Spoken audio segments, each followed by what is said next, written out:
চার ইমামের প্রত্যেকে আমাদেরকে যে নির্দেশ দিয়ে গেছেন আমরা সেই নির্দেশ ফলো করি। ইমামুল আইম্মা ইমাম আবু হানিফা রহমতুল্লাহ, তাকে যখন বলা হলো, হে ইমাম, আপনি বাগদাদের প্রধান বিচারপতি পদ গ্রহণ করুন। তিনি বললেন, হে খলিফা, আপনার দোয়াই পদ গ্রহণ করব, আর আপনার অন্যায় বিচারের পক্ষে আমি সই করে দেব প্রধান বিচারপতি হিসাবে। আপনার তরবারি একদিকে, আমার বিচার একদিকে। আমি আবু হানিফা কোশ্চেন কালো এই প্রধান বিচারের পদ গ্রহণ করতে পারবো না। ফল হলো এই, আবু হানিফাকে কারাগারে নিক্ষেপ করা হলো। সেখানে তিনি সর্বাধিক বিশ্বস্ত মতে কারাগারের মধ্যেই তাকে বিষ খাইয়ে হত্যা করা হলো। এই আবু হানিফার অনুসারী আমরা। তিনি কি বলে গেলেন? এজা সাহাল হাদিস, বলেন এজা সাহাল হাদিস, এজা সাহাল হাদিস ফাহুয়া মাজহাবি। যখন হাদিস সহি পাবে সেটাই আমার মজহাব। তার প্রধান শিষ্য আবু ইসহাক লা তারবে আননি ফাইন্নি উফতি ইয়ামান আত্রকু গাদান। খবরদার আবু ইসহাক, আমার কোনো কথা তুমি লিখে নেও না, কারণ আমি আজকে যে ফতোয়া দেই কালকে ওটা পরিত্যাগ করি, কালকে যেটা করি পরশুটা পরিত্যাগ করি। আমি জানি না আমার ফতোয়ায় আমি সঠিক না বেঠিক। যিনি একথা বলে যেতে পারেন, যদি সত্যিকারের তার কেউ মোকাল্লেদ হয় তাহলে অবশ্যই তাকে সহিহ হাদিস মানতে হবে, ঠিক না? চলে যান 2 নম্বরে, ইমাম মালিক বিন আনাস। তাকে বলা হচ্ছে, হে মালিক, তুমি বলো নেকায় মুতা জায়েজ, ঠিকা বিবাহ খুলনা বিশ্ববিদ্যালয়ের ছাত্ররা থাকে, রাজশাহী বিশ্ববিদ্যালয়ের ছাত্র আবাসিক হলে থাকে, একদিকে হলে মেয়েরা থাকে, একদিকে হলে ছেলেরা থাকে। তারা যদি একটা শাড়ির বিনিময়ে বলে তুমি আমার 1 মাসের বউ, এই ঠিকা বিবাহ। তারপরে আর 1 মাস পরে আর একটার সঙ্গে বলে তোমাকে একটা ব্লাউজ দেবো, তুমি আমার 1 মাসের বউ হবে? আর এখন তো ছেলেবিলি হওয়া লাগে না, এমনি যে সব করা যায়, রাজা মায়ের কারবার আছেন এখন সব। বাবা টাকা পাঠাচ্ছে আর ছেলে আর মেয়ে ফুর্তি করে বেড়াচ্ছে। এই ফতোয়া এখনো পর্যন্ত ইরানে চালু আছে। এটা মক্কা বিজয়ের দিন রাসূলুল্লাহ সাল্লাল্লাহু আলাইহি সাল্লাম কিয়ামত পর্যন্ত হারাম করে দিয়ে গেছেন, আর কখনোই এটা হবে না। এইটা উল্লেখ করে ইমাম মালিক বিন আনাস বললেন, আমি কখনোই এটা জায়েজ বলতে পারি না। কিন্তু না, আলেমরা 3 রকম, দরকারি আলেম, সরকারি আলেম আর তরকারি আলেম। বুঝলেন নাকি? হ্যাঁ, কিছুই শুনতে পাইনি। কয় রকম আলেম বলেন? দরকারি, সরকারি, তরকারি, খালাস। দরবারি আলেমরা বলল ফতোয়া তো ঠিকই আছে, ঠিকা বিবাহ করা যাবে। খলিফা যে মেয়েটা পছন্দ করে তাকে বিয়ে করবে কিছু টাকা পয়সা দিয়ে। আর যারা ধনী লোক হয় তারা তো ভোগ লিপসার বেশি ঝোঁক থাকে, কারণ অভাব তো কিছু নাই। ধনিক শ্রেণী এই আলেমদেরকে গ্রহণ করে নিল, শাসক শ্রেণী আলেমদের ফতোয়াটা গ্রহণ করে নিল। তখন সবাই বলল খলিফাকে কানে কানে যে আপনি যতই আইন জারি করেন, ওই ফকিরটা যখন মতো রায় না দিবি আপনার আইনে মদিনা মক্কায় কোথাও চলবে না। তো কে এসে ফকির? ধরে নিয়ে এসে থাকে। ইমাম মালিক তখন দর্শ দিচ্ছেন মদিনায়, ইমাম দারুল হিজরা। খলিফার দূর চলে গেছে, দূর থেকে এক গাদাখানি হীরা মণি মানিক্য স্বর্ণ বড় থলি নিয়ে চলে গেছে, হাদিয়া। দর্শকের চেহারা দেখে সাহসে কুলায়নি ওনার কাছে যেতে। ঠিকই ফকির, মাটিতে বসে দর্শ দিচ্ছেন। দর্শ শেষ হলো, তারপরে খলিফার দূত আসলো। কি এর মধ্যে দেখলেন যে স্বর্ণ মুদ্রা ভর্তি করা, ওইটা আপনি ব্যাক করে দিলেন। কি জন্য আপনারা এসছেন?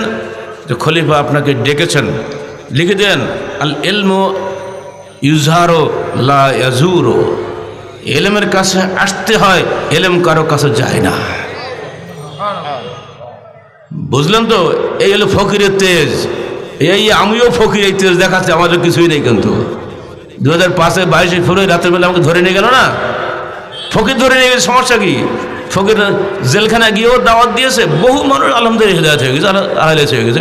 আর যতবার নিজাবাদ তত বেশি আহলেস হবে। লাভ হলো এই, তফসিল কোরআন 30তম পারা জেলখানায় যে হলো, নবীদের কানে 1, 2, 3 হলো, সেটা সিরাত রসুল হলো, ইনসানে কামেল হলো। যদি এই ফকির যদি জেলখানা না যেত তো এগুলো আপনার পেতেন নাকি? তো যতবার জেলখানা যাবে তত বেশি লেখা হবে। তো আপনাদের লাভ হলো, এ তো বিক্রি করতে আমার তো টাকা পয়সা নেই, দরকারও আমার নেই। জাতির খেদমতে আল্লাহ পাক এটা করে নেওয়ার জন্য হয়তো সেখানে নিয়ে গেছিলেন কাজটা করে নিয়ে যাওয়ার জন্য। কিসের মঙ্গল আছে বান্দা বলতে পারে না, এটা আল্লাহ বলতে পারে। ইমাম মালিক বলে দেন এলমে ইউজার, এলেমকে কাছে আসতে হয়, বাদশাহ নিজে আমার কাছে আসবে, আমি তার কাছে যাবো না। তার অর্থ এটা হচ্ছে না। তখন যে এই খবর দিলে খলিফা বললেন সর্বনাশ, এ তো ফকির না, এ তো দারুণ ধনী আলেম, আমি যাব তার কাছে। বলে বাদশাহ আপনি যাবেন? হ্যাঁ। কী করে, কেন যাবেন? না আমি এলেম জানি। এই বাদশাহ নিজে তো বড় আলেম, এলেমের মর্যাদা আমি বুঝি, তা আমি এখানে থাকবো না, আমি যাবো সেখানে। চলে গেলেন বিশাল বাহিনী নিয়ে। ইমাম মালিক দর্শ দিচ্ছেন, দূর থেকে উনি আসছেন। সবাই বললে ইমাম মালিক একটু অ্যাডভান্স করে অভ্যর্থনা করা তো উচিত, যেহেতু খলিফা আসতেছে। মালিক বললেন চুপচাপ বসে থাকো, হাদিসের মর্যাদা খলিফার চাইতে অনেক অনেক গুণ বেশি। ঠিক খলিফা চলে আসলেন, সামনে পা গেড়ি বসলেন, সালাম দিলেন, বলেন হে ইমাম মালিক, আপনার রচিত মুয়াত্তা যেখানে 1700 সহিহ হাদিস আছে, এই গ্রন্থের উপরে আমি রাষ্ট্র চালাতে চাই, আপনি অনুমতি দেন, আমি মালিকি মুযহাব অনুযায়ী দেশ পরিচালনা করব। উনি বললেন না, এটা করবেন না, 1700 হাদিস মাত্র আমি লিখেছি, আর বহু হাদিস আমি এখন পাই নাই, অতএব এটার উপরে যদি দেশটা আপনি জবরদস্তি করেন এটা ভুল হবে, এটা করবেন না। উনি চলে গেলেন। কিন্তু ওই দুষ্ট আলেমরা কিন্তু পথ হাল ছাড়েনি।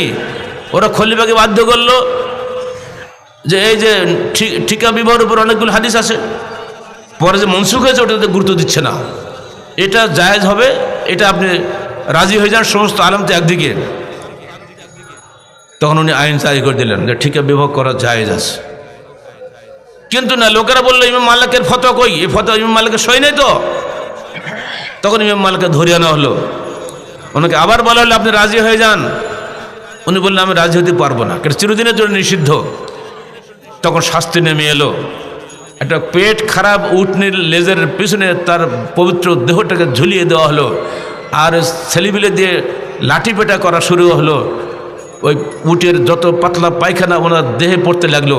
30 পারা কোরআনের হাফেজ, 1700 হাদিসের হাফেজ, ইমাম দারুল হিজরা ইমাম মালিক ইবনে আনাসের দেহে এই অপবিত্র নাপাক ময়লা পড়তে থাকলো, আর চারিদিকে হাজার হাজার মানুষ শাস্ত্র নয়নে দরবিগলিত অবস্থায়।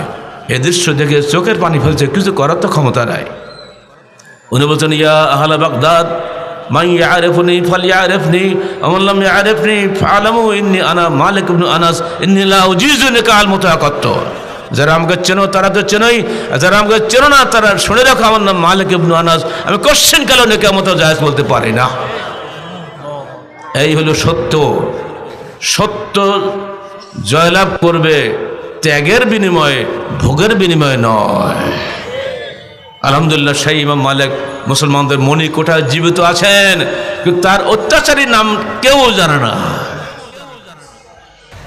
এমনি করে করে আসুন ইমাম শাফির আমলে। ইমাম শাফিকে ডাকানো হলো দরবারে, তাকে বলা হলো আপনি এই ফতোয়া দেন। উনি বললেন এটা আমার পক্ষে সম্ভব নয়।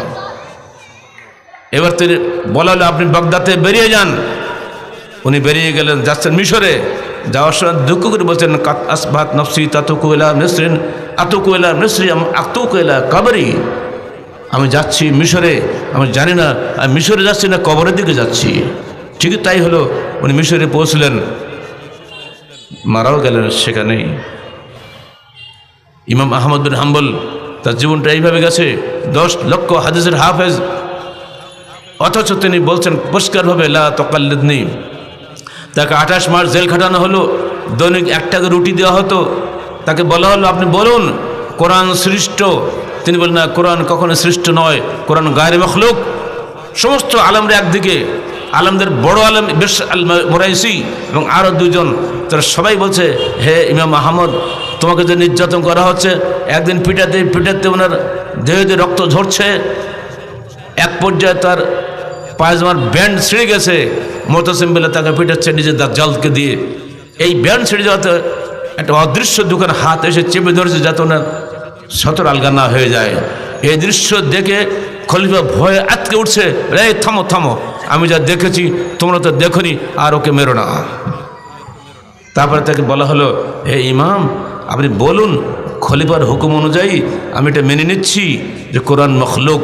উনি বললেন, হে বিশর আল মুরাইসি, আমি তোমাকে বলছি তুমি মেনে নাও যে কোরআন গায়ের মখলুক, এটা আল্লাহর ডাইরেক্ট কালাম, এখানে কোনো যোগ বিয়োগ হয় নাই। তাহলে আমি তোমার জন্য আল্লাহর কাছে সুপারিশ করব, আমার জন্য খলিফাকে তোমার সুপারিশ করতে হবে না। জিতলো কে? জিতে গেলেন আহমদ ইবনে হাম্বল। তাকে কারাগারে রাখা হয়েছে, প্রতিদিন পিটানো হয়। পরদিন নিয়ে যাওয়া হয়েছে খলিফার দরবারে, কে আহমদ রাত্রে কেমন ছিলে? তাহলে ভালো ছিলাম। তারপর বলে, আমি আজকে রাতের স্বপ্ন দেখলাম যে একটা পাখি এসেছে, তো আমি রাতের বেলা কি করব? তো পাখিটাকে নিয়ে আমি তাড়া দিলাম, তাড়া দেখে ওই ভেন্টিলেটারে ঝুলছে, তখন ওটাকে নামিয়ে আমি জবে দিলাম। তারপর তো আমি বললাম, দেখেন এই পাখিটা কে? তো আমাকে বলা হলো এটা নাকি কোরআন। তো কোরআন যে পাখি হতে পারে আমি জানতাম না। খলিফা বলছে, হ্যাঁ তুই কি বললে? কোরআন কোন পাখি হয়? তাহলে আমি স্বপ্নে দেখলাম তো পাখি জবে করে দিলাম, মরে গেল। তো কোরআন মরে গেছে, তো আমি রাত্রিবেলা তাকে জানাজাও দিয়ে দিছি। ও তুমি আমার সঙ্গে বেয়াদবি করছো? তাহলে হ্যাঁ তাই তো, কোরআন যদি সৃষ্টি হয়, পাখিও সৃষ্ট জীব, পাখি জবে করে দিলাম মরে গেল, তো কোরআনও জবে করে দিয়ে মরে যাবে। তখন বলছো, আরে বাপ রে বাপ, তুমি কোথায় ধাক্কা দিলে? সৃষ্ট মানে তো প্রাণী, প্রাণী তো মরবেই, তো কোরআনও মরবে। তা তো ঠিকই কথা বলছো তুমি। এই কোন মৌলবী বলছো যে কোরআন সৃষ্ট নয়? ধরো ওকে, যে সে রাষ্ট্রের সবচেয়ে বড় আলেম যে দুজন, ওদের ধরে নিয়ে আসলো, এই দুজনকে এখনই মৃত্যু হত্যা করো। এরাই আমার মাথা খাইয়েছে, মিসগাইড করেছে, এদের কারণে আমি আহমদকে পিটিয়েছিলাম। ওই দুই শয়তান মৌলবীকে দিলে শেষ করি। বুঝতে পারছেন? যুগে যুগে এমনি করে করে ইসলামের বিরুদ্ধে ষড়যন্ত্র করেছে ওলামায়ে দ্বীন, ওলামায়ে সু, দুষ্টমত আলেমরা, বেদাতে আলেমরা চিরদিন এমনি করে সরকারের সাপোর্ট নিয়ে হকপন্থী আলেমদেরকে কষ্ট দিয়েছে। কোরআন আছে আপনার সামনে, কোরআনের একটা হরফ চেঞ্জ হওয়ার কোনো ক্ষমতা নাই। বিশ্ব ইতিহাস প্রমাণ করে দিয়েছে কোরআন পরিবর্তন করার ক্ষমতা নাই।